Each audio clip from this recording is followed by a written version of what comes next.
So we've got some big news from the yard, and I'm going to bring it to you later in this episode. And this is episode 75 of Every Trade Behind the Build. Wow!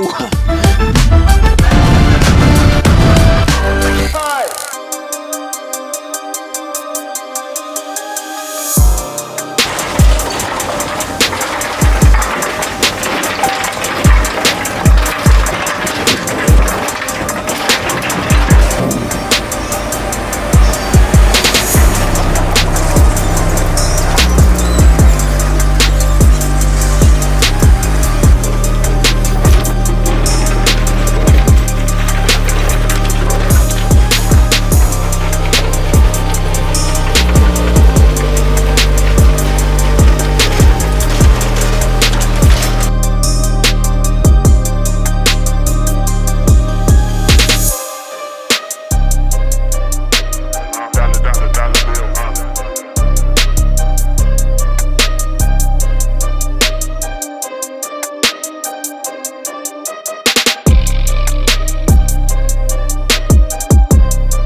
So welcome back to another episode of Every Trade Behind the Build, a mid-week edition.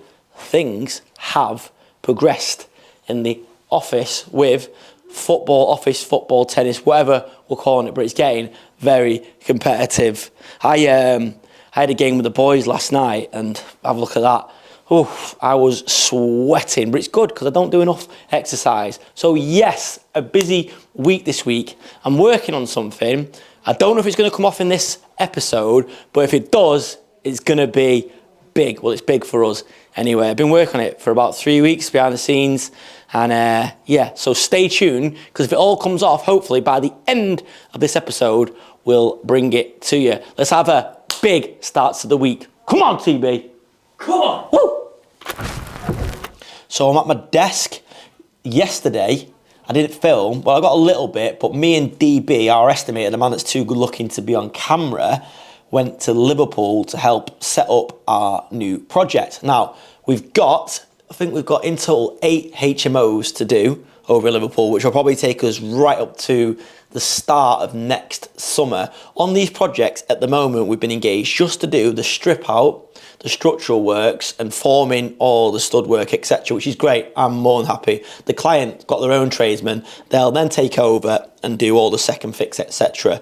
Although they said they might get us to do bits and pieces down the line there, depending on how busy they are. We're going to bring you these projects on the channel. I think Alex actually is going to shoot some this week, which we'll put in Sunday's episode, just to show you around these projects. I think you guys will really enjoy these projects, especially if you want to get into property development or anything like that. It's basically HMOs. It's a whole industry on its own, something that we've done very well out of in terms of delivering HMOs for other clients, but also our own HMOs. So a really good strategy in property.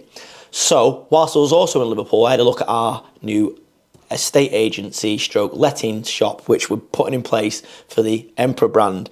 Everything behind the scenes is lining up now. We've got a really good property management team. Got Ray and Lindsay, who you've not met because they don't want to be on camera, but they're amazing behind the scenes. They're already working, but they're working from home and mobile, a little bit in the office and stuff like that. But they're going to have a base. Alex and I are going to have our own base there. We've also got a meeting room in there, which we might record our Emperor podcast from there down the line about property development. Who knows? We might do that eventually. But it's going to be mega. And what's so good about this unit is that we've got the shop below, but above we've got a 6-bedroom HMO, which essentially is generating revenue on its own, which means we get the shop for free. So it's the perfect strategy. So yeah, Alex is going to show you around there and let you know where we're up to on that project. Open in or out? So back on Greenbank, Liverpool.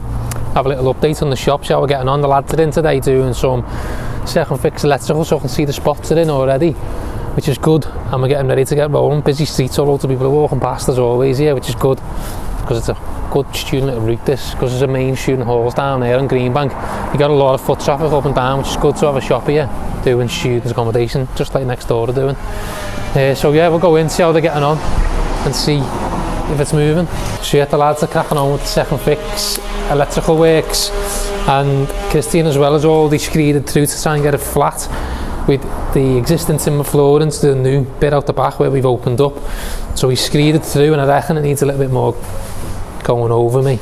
Once the lads have finished off a clean down and have a look, because it's getting carpet out, I want to make sure it's bang on flat and it runs off into there, because that the height was a little bit different than the existing floor.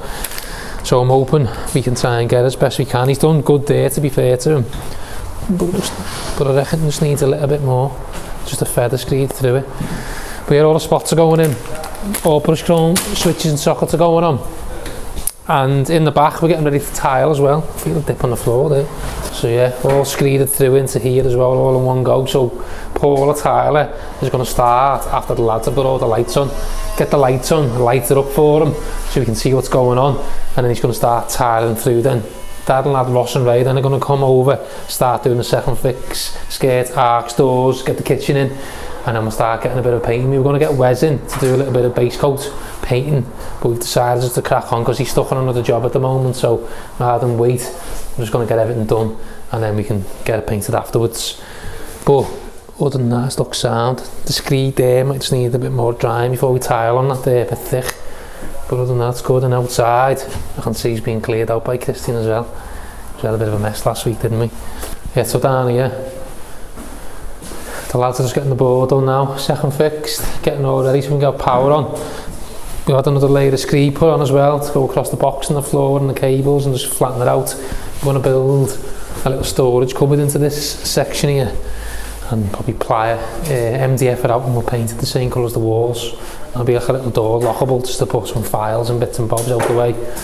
So we'll probably do, I don't know how big we're going to do it yet, but Lindsay's been asking me for a bit more storage space so that we can put files in. So the size I was going to make it, I'm going to have to make it a little bit bigger now just for there, because he's asked me specifically, can it be a bit bigger? So I'm just walking around checking that everything else is sound, but other than that, it'd be good when we get power on and get proper lights on upstairs. And it'd be nice to see it all lit and done, or moving towards being done, which is good. So a nice little update on the shop. Can't wait till it's fully finished, to be honest with you, and we're in there working from there. Because like, it's getting to that stage where it's one of them where every time I go in, I'm sick and tired of just talking about the same stuff. It's like, for anyone who's ever done the house up or any sort of renovations, it's like, yeah, that's going there, and you've probably said the same thing that many times and still not there. And you just can't wait for it to be done now, and I'm looking forward to it being finished. And the end of the week, the shop front's all going to get fitted as well, so we can finish off the little tiny wall inside and get all that done. And then, as I say, Kev will be done today, get all his bits done, second fix, sparking, a couple of bits for him to come back once we've got to skim that wall in. We can start getting all the finishing bits done, which is the easy part really, and the exciting part. There's the green bank halls that I spoke about as well, I'm going past now. That's where all the students stay, first years, and they walk down past the shop, which is a good little location for it, so you get a lot of drop-ins, and it's a good little bit of marketing just for them students that are there. I'm getting hammered all day by this fella. I'm going to actually answer the phone while I'm on the phone to you now. Hi mate. It's busy, isn't it? Go on Bob. Hello. Hi mate. Okay. You hear me? Oh, is he? Go on mate. Bob. I'm on the phone. Bob. Wow. So they're the lads who we have doing our appliance repairs. They're like Lauren and Hardy. To meet you. It's hilarious. Very knowledgeable in what they do. But we've got a breakdown there on one of the ovens. And it's just funny, you know, listening to them sometimes when they do it. And he's phoned me about 10 times about this oven. Kirsten's there as well, so I don't know why he needs to phone me, but yeah. But as I say, yeah, the shop, once it's done, can't wait to get in there and use it for what it needs to be done. Obviously upstairs we'll still be doing works while we're in there, but hopefully by that point most of the messy stuff's going to be done. I'm still waiting for the dormer planning to come back so we can make a start upstairs. That's why we're sort of slowing down the pace of what we're doing up there, because you know, there's only so much we can do. As I say, Dad and lad Ross and Ray are going to drop on the shop and start doing the second fix joinery. Then they're going to move upstairs and start first fix. Hopefully by that point we can build the dormer, because we'll have planning, but we'll see. We know what Liverpool City Council's like at the moment on the planning side. just not quick at all. So yeah, with all that being said, I'm gonna hand you back over to Chris in Manchester. So I'm back at HQ and I'm down in the workshop with none other than Wazza, aka the Magic Man, one of our former employees who's now left to go to pastures new. So are you regretting leaving? Is that why you're back?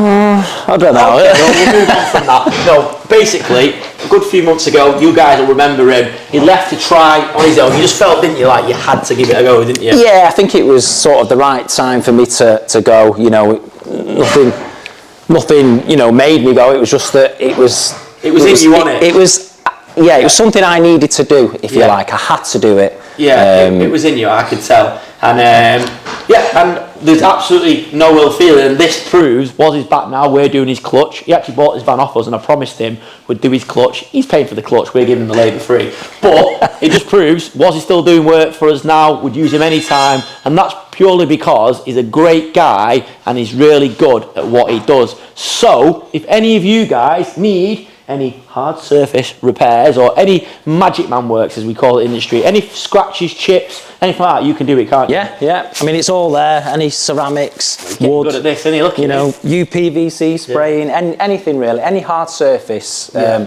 can and repair I it. wholeheartedly I would recommend him because he is good at what he does. We used to laugh back in the day. Like, I'd give Warren a job and say, Warren, that scratch there, can you do it? And he'd come in and he'd go, oh, nah, it can't be done. Oh, nah, too deep that.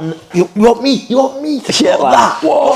And then you come back 15 minutes later and he'd done it and it'd be like perfect. And you'd be like, microscope looking at it.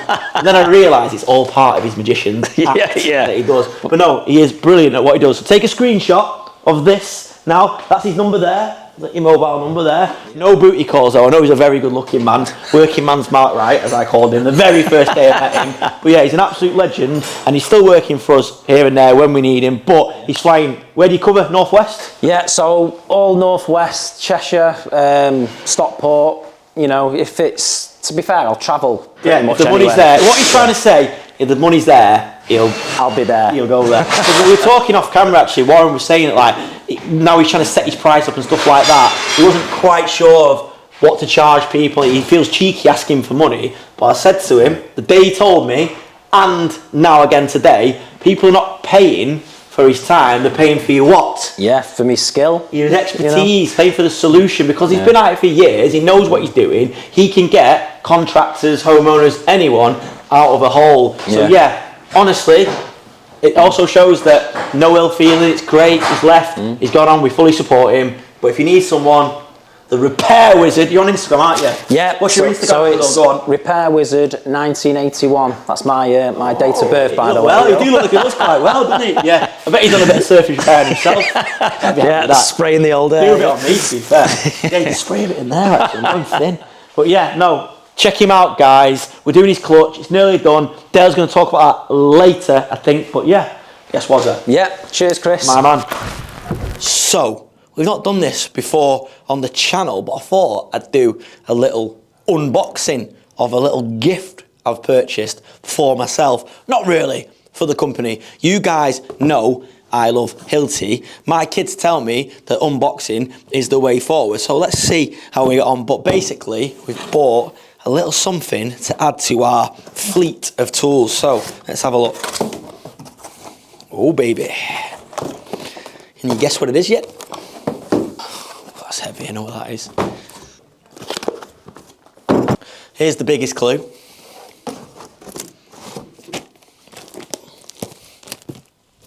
That there. Here we go. Hopefully I can lift this. Oh, what a beautiful, oh, what a beautiful bit of kit. So, this is the 𝗕𝗨𝗟𝗓 DSH600-22, and essentially what it is, it's like your petrol cut-off saw or your still saw or whatever, that's the brand, but it's 𝗕𝗨𝗟's battery version. So you see the batteries, which are here, go in there. I'll try and get this right first time. No, this way. You can tell I'm a pen pusher. Takes two. The batteries alone for these are 330 quid. But the idea is they reckon one full charge is the same as 1 can of fuel. Okay. There you go. So also what I've noticed they've done on this one, which they haven't done on the last one, is put the hose pipe attachment. So I thought we'd give this a bit of a go. Set up a little thing down there. I'm going to get Dale to do this experiment, and I'm going to get Dale to put the blade in. But we'll set this up downstairs and put it through his paces, because I think that it'll take a lot for people to put the petrol ones aside and use these. What I will say, I mean, it's very heavy. Compared to the petrol stilly, probably should weigh it, but it's very heavy. And it'll be interesting to see what we get out of one charge, but it's Hilti, right? And Hilti are mega at what they do. I believe that you get what you pay for with tools. Now, what you get with these, this is on Hilti Fleet. So what it means is, and I've talked about this before on the channel, it's covered. We pay monthly, and if it breaks, they'll repair it or replace it. If it gets lost, they'll replace it. If it gets stolen, they only charge you basically 20% of what's left on the contract. So, you know, it's a no-brainer. We're getting hit, our vans are getting hit all the time. To buy these off the shelf, I think it's about 1,100 quid. So we're paying, I think, 40 quid a month plus £13 each for the battery. So it's not cheap, but I know now that this can go straight into service. The guys can use it. Also, if it gets stolen or whatever, I've got peace of mind that it gets replaced or it gets repaired. So yeah, I do love a bit of Hilti, and I know it's not for everyone. I know Milwaukee and even Makita have stepped the game up, and there's other brands out there. And I guess the purists will love the good old Stilson, and we've got them in our armoury as well. But I just do like this. I like the idea of not having to nip out for fuel if you run out. When the guys let them run out of fuel, it can cause issues. You've got to think, here, the guys can bang them on charge, it charges really quickly, or they can have spare batteries. You're not losing time for your guys going out, getting the fuel. You know, you've got to factor that in. Sometimes people forget that it's like when you send tradesmen out to get materials, they're the most expensive delivery drivers you can get. You're better off getting things delivered and paying for a delivery, because let's say you're paying a guy 20 quid an hour. I don't know what these guys might be on, all guys on different rates, but if it takes them an hour there and back plus fuel, then you know that's 20 quid delivery you've just paid there, plus you've lost time on them on the job, so you've not then got the profit from them being on the job. So yeah, let's go and give this a go and see if it's as good as Hilti say it is. Alright, so actually, I have managed to put the blade on, albeit I had to YouTube it because Dale's busy road testing a vehicle. So, I've got my PPE at the ready, specs on, because we know what will happen in the comments. Here, defenders on, this will be the last time I hear what you say. Let's give it a whirl. Oh, what I will say, it's quite heavy. It is quite heavy, but let's have a go.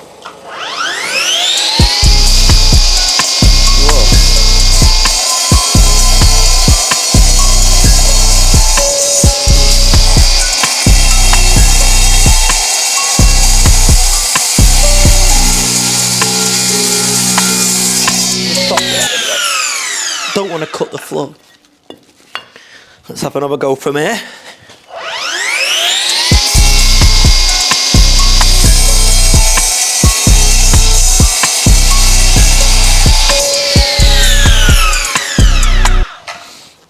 See, I've got nothing to compare it to, because that is the first time I've ever operated a saw like that, but that was ridiculously easy. I don't know what the sound levels were like either, but it was literally like a knife through butter. Now this blade can also be used on metal, so let's find a bit of metal to cut through. So let's try metal. Apparently this blade does both. Dale has set me up a little experiment here. You have to honestly bear with me because I am not a tradesman, but let's have a go. What I will say, it's really heavy, but I'll give it a go.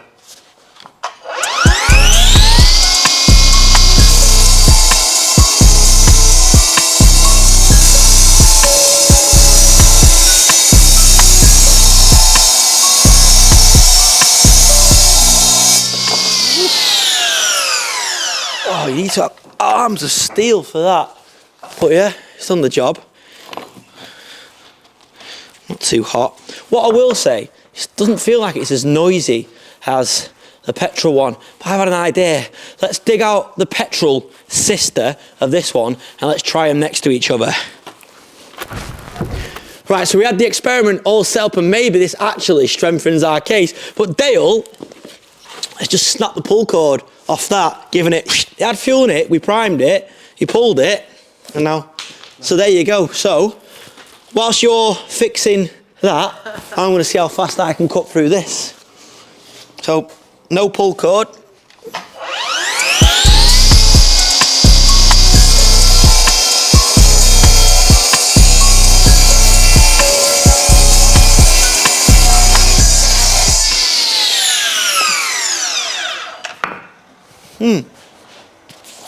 How you getting on, Dale? Yeah, right, so maybe experiment is flawed. We have got the Hilti version, albeit we've had this a bit longer. What I will say, that is lighter, 100% that is lighter. This is obviously a bit more compact.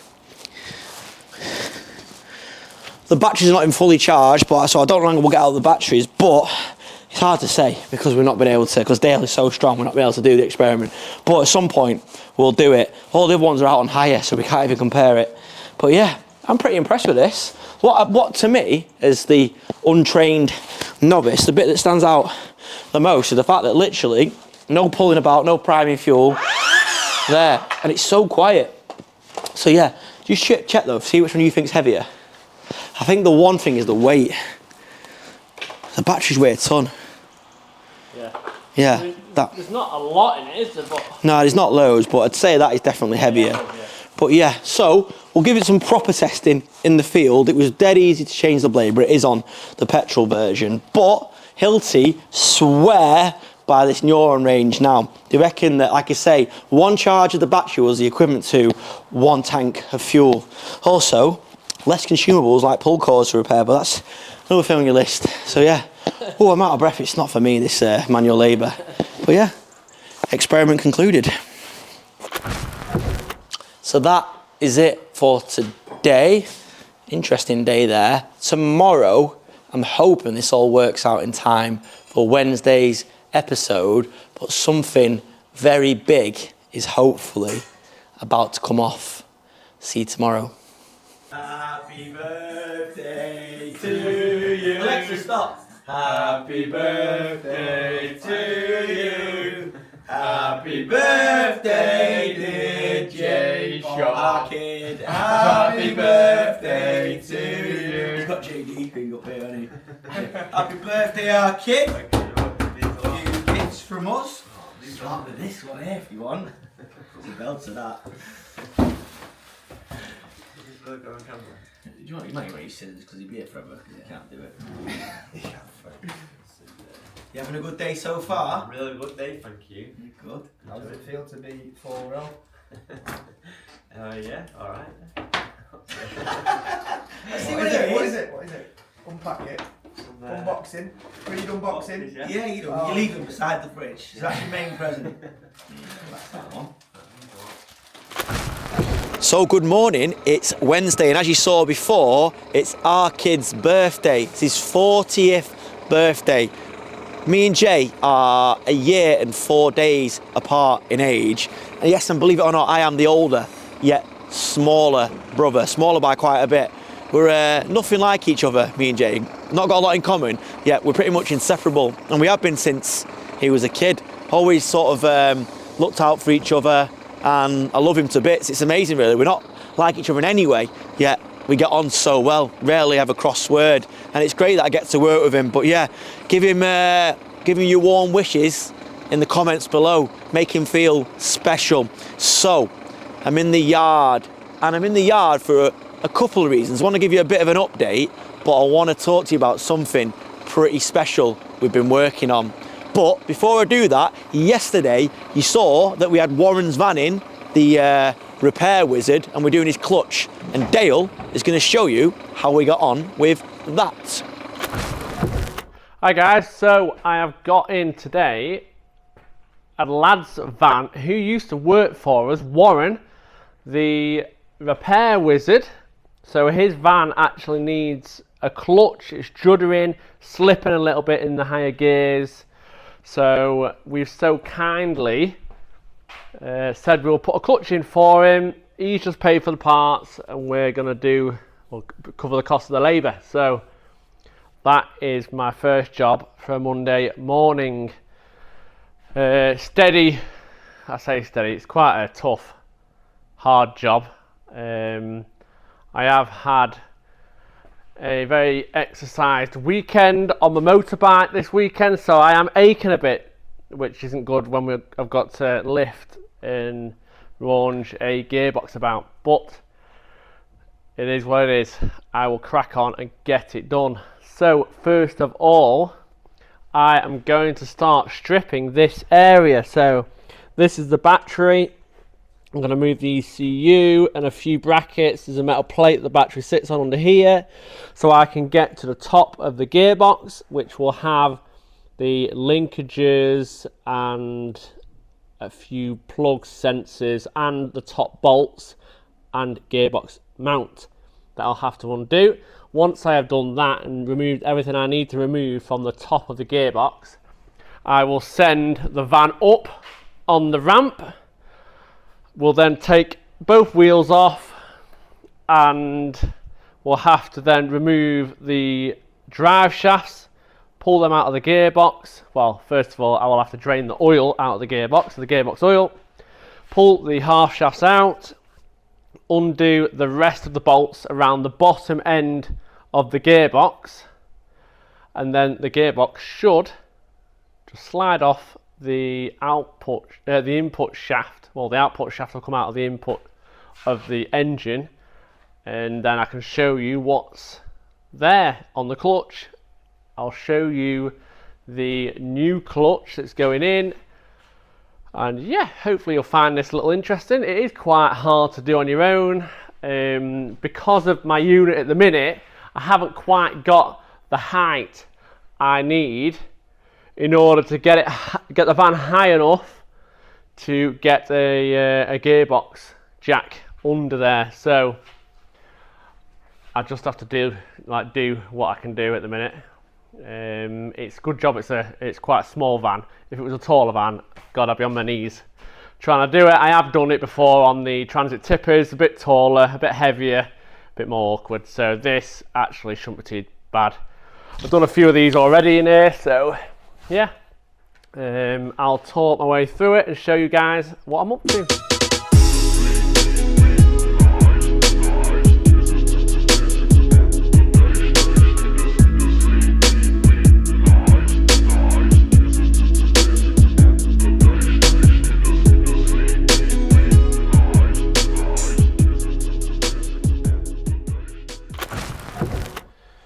So, see here now, it's the ECU there, there's the top of the gearbox, there's your linkages, and I'll just have a few bolts up top now which I think I can get from the bottom, and then obviously take the wheels off, take the drive shafts out, drop the oil, and I should be able to pull this out and lower it down and then show you inside the gearbox and engine, so inside the bell housing, that is. So yeah, going smoothly so far.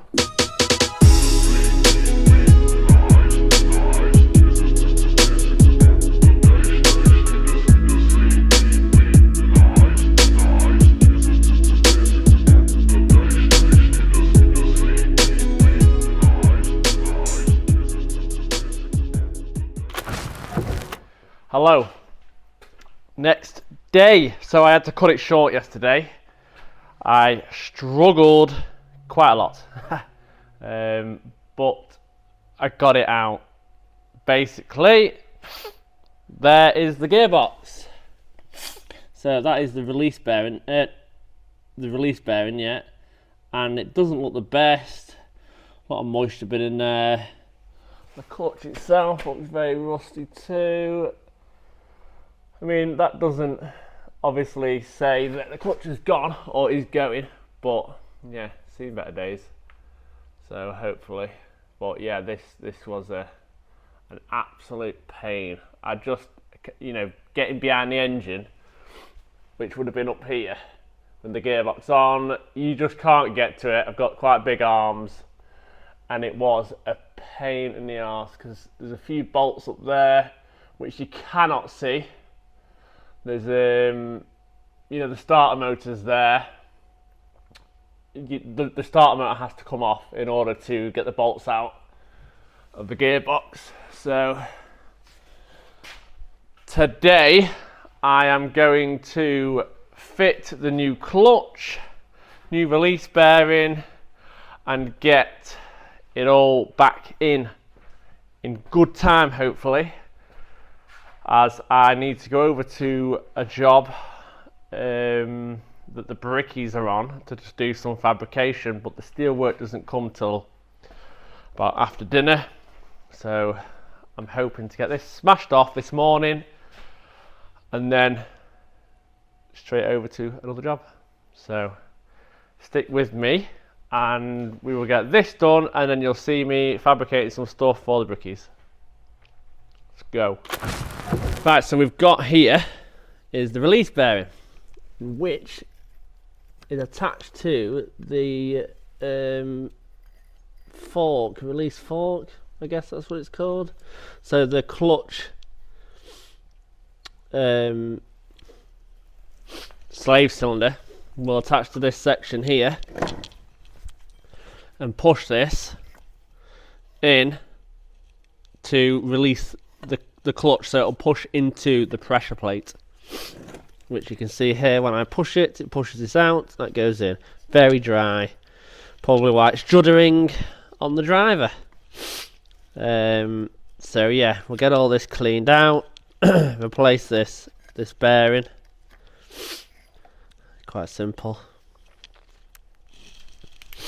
That's the new one, which will go on there, but I will clean all this out and it will look nice and fresh.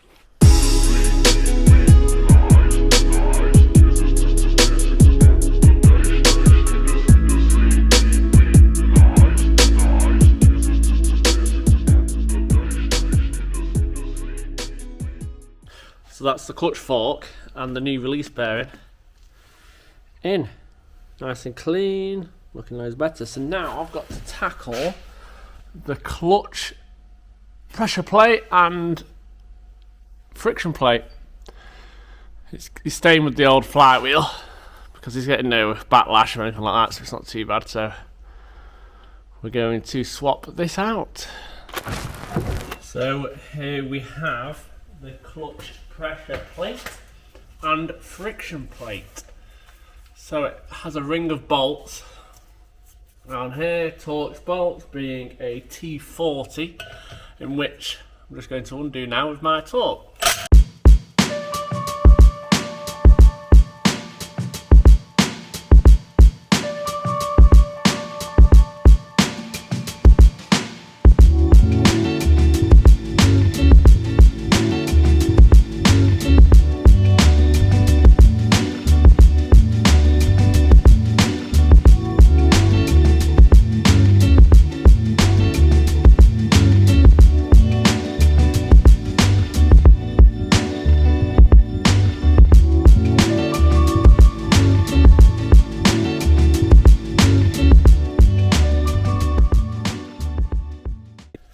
So there you go, that's the new one, torqued up and in.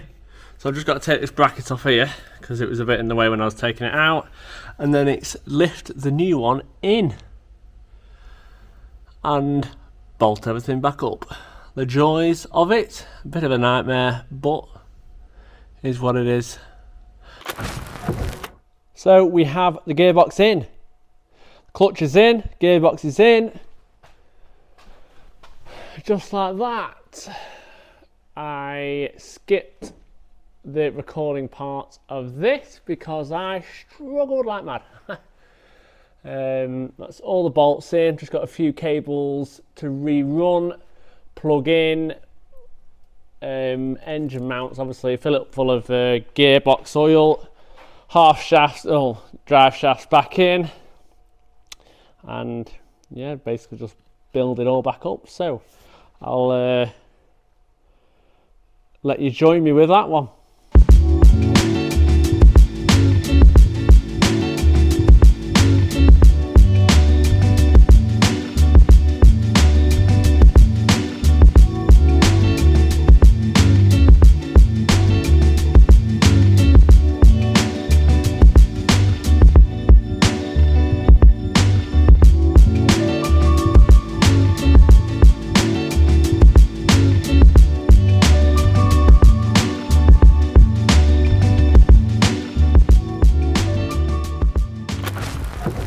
So that is the Citroen done. That's the clutch in. I'll give it a test.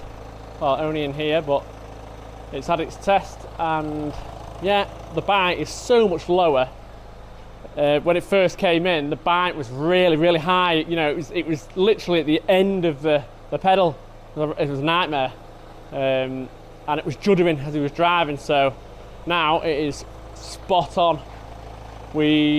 Yeah, like I say, it's on a new clutch, and it's great. So it's taken a bit longer than what I wanted it to, but you know, it was helping him out, and yeah, I've got it done. So it'll be good for another 100,000 miles now if he doesn't slip the clutch all the time. So yeah, great. On with the next. So as you can see, the yard is in full effect, although it's break time at the moment, so it's a bit quieter. But what's happening at the moment, we're a bit spoilt for choice, and I'll explain why in a minute. We've got a lot of product we need to get through. A part of this deal, when I got this yard, now we're signed up properly, is we had a lot of their stuff to process. The landlord, they're a utility company, and they're going to reuse back on their jobs a lot of that soil, and we've been sort of toying with the best approach and what system to use to separate the hardcore from the soil. And the idea is we want two usable products from both. Now it's got wetter and the product coming in is very wet. We found that the trommel from Spitfire Engineering is the best machine to use right now, because what that does is because it sends all the hardcore over and the sticky mud is gripping to it, it knocks that off, which is great.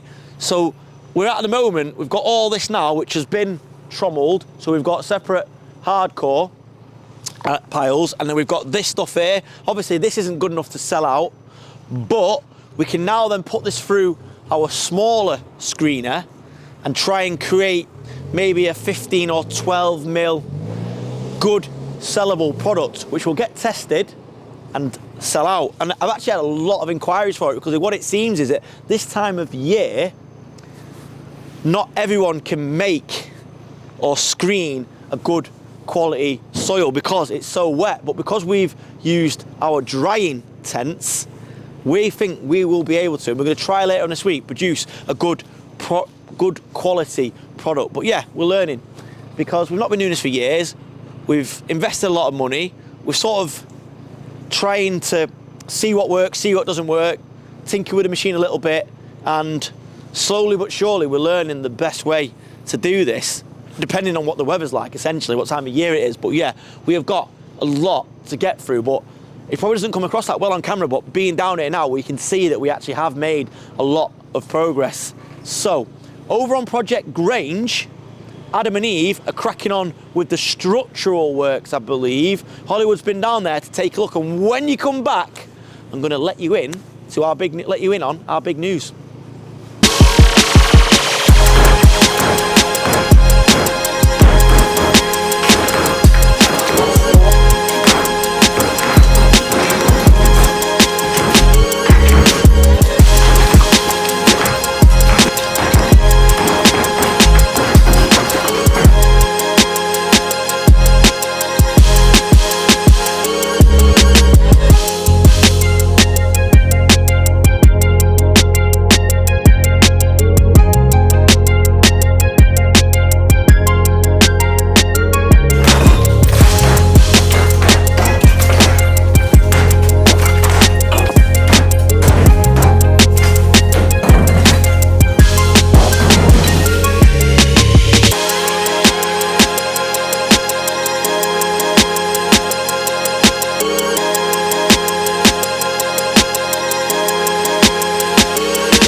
So, the time has come to reveal what our latest purchase is. This is the biggest investment, the biggest singular investment we have ever made at 𝗕𝗕𝗡𝗏. Take a look.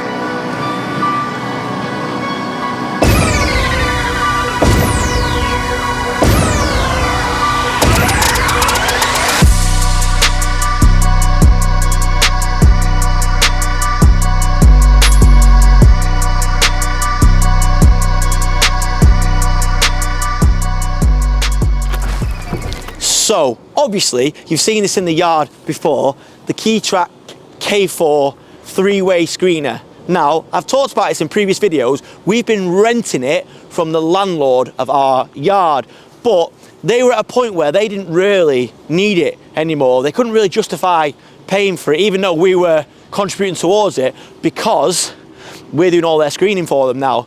So they were going to sell it. And I thought, you know what, I just cannot let this slip through our fingers. It's such a good asset. It's changed the game for us, and it's a proper bit of kit. It's got really low hours, just over 600 hours, which for a 2022 models, I think is quite low. And I did my research, I looked about the market, and I couldn't find one for this price. So basically, we've bought it. I won't be exact on the figures because I don't think it's fully right for the people who bought it, but let's just say it was in and around the 100k mark. It's a big singular investment for us. Obviously, we'll spend 200k buying a house, but that's different. That's bricks and mortar. That's just a different model altogether. This is a piece of equipment that if it just sits here and does nothing, it's not going to make us a penny. I had to really think about it because there's quite a lot of duplication with the trommel and the screener that we bought from Spitfire. They essentially do the same thing, but this is a completely different animal. And we sat down with the dig and Alex, and we thought about the process and how we want this whole operation to work once it's properly set up. And we felt like we could actually use all that kit. We're serious about growing this grab and aggregate side of the business. We really are. And now, as I said in the very first video, for those of you guys that have been watching from the start, we, Alex and I, put our money where our mouths are. We want this to be a big operation. And we're prepared to learn the hard way, make mistakes and apply knowledge. And we just knew that this machine would be a game changer for us. So yeah, I'm over the moon. I've been working on this for getting on for a month actually. We talked about the prospects of buying it early on, but I just thought at the time, well, it's big numbers, do we really want it? But when I thought there was a chance that we could lose access to it, we had to make our move. And luckily, because we've got very good relationships with lenders, a really good credit broker, we were able to get this deal put together. And yeah, it's ridiculous. We own this bad boy. It's absolutely massive, and the colours are right. Unbelievable. I'm proud, to be honest. I'm really proud of the direction that we're going. It's an operation that we didn't know anything about 2 years ago. Some would say we still don't know anything about it. We probably don't know enough about it. You know, there's people who've been operating this industry for years and years and years, and there's people saying it's a bad industry, it's going downhill, and I'm sure it is, but I just see a market where we can make it work with our existing businesses. So yeah, let us know what you think. So yeah, that is our biggest investment to date. Obviously, collectively, we've got a lot of big individual purchases. I think the crusher cost us about 90k. We've got, God, getting on for 300 grand's worth of vans and vehicles.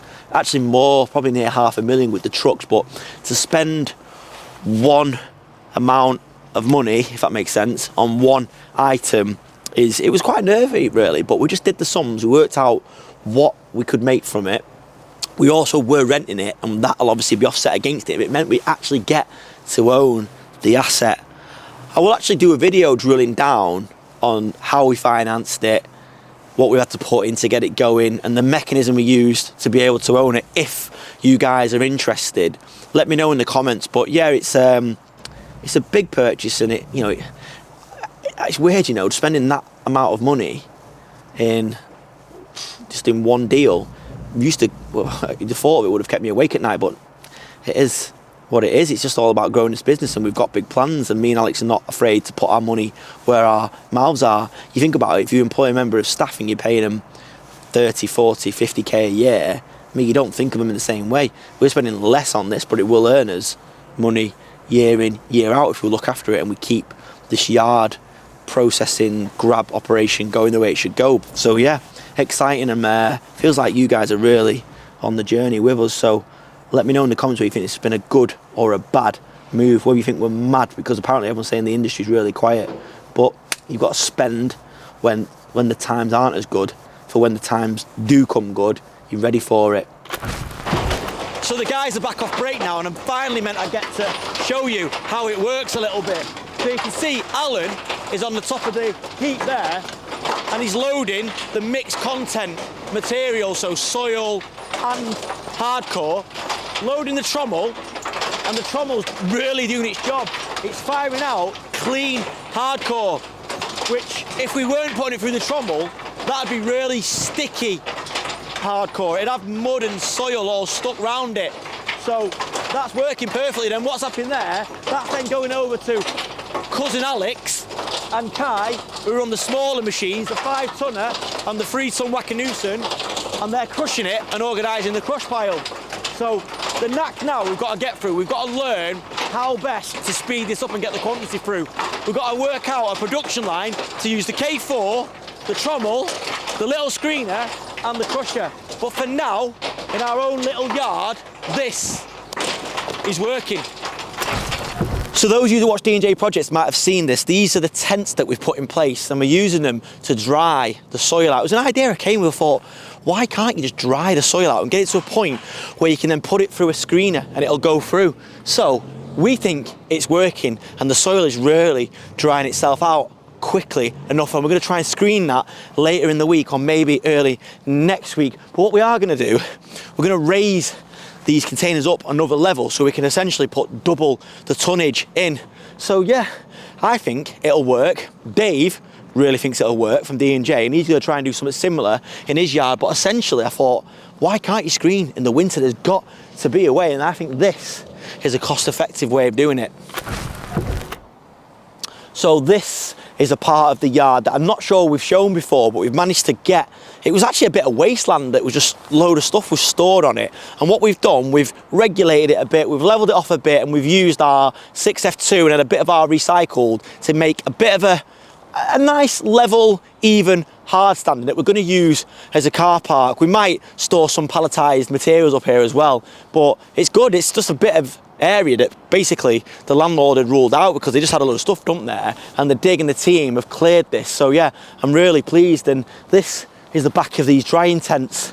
So like I said before, we're going to raise these up another level, but you can actually see from the soil, I mean, this is probably not the best example, but it's dry. I mean, normally that would just be slop, so that will go through a smaller mesh. Who would have thought I'd get so excited about piles of muck? It's crazy how your life pans out sometimes, doesn't it? I mean, when I left school, I didn't know what I was going to do. I went to uni to make television programmes, ended up doing that for a bit, and now I'm into mud. Whatever happens though, I always seem to end up in piles of mud, but I don't mind, because where there's muck, hopefully there's money. So that's it for another episode of Every Trade Behind the Build. I hope you guys have liked this episode, and I also hope you're enjoying being on our journey. It's really nice for me and Alex and all the team to share our growth with you guys. I didn't think I'd be so open, but I'm actually loving sharing our journey with some of you guys that are really emotionally invested, I think, because you comment and you write to me and you say really nice things. So yeah, let us know in the comments whether you think the screener was a good purchase.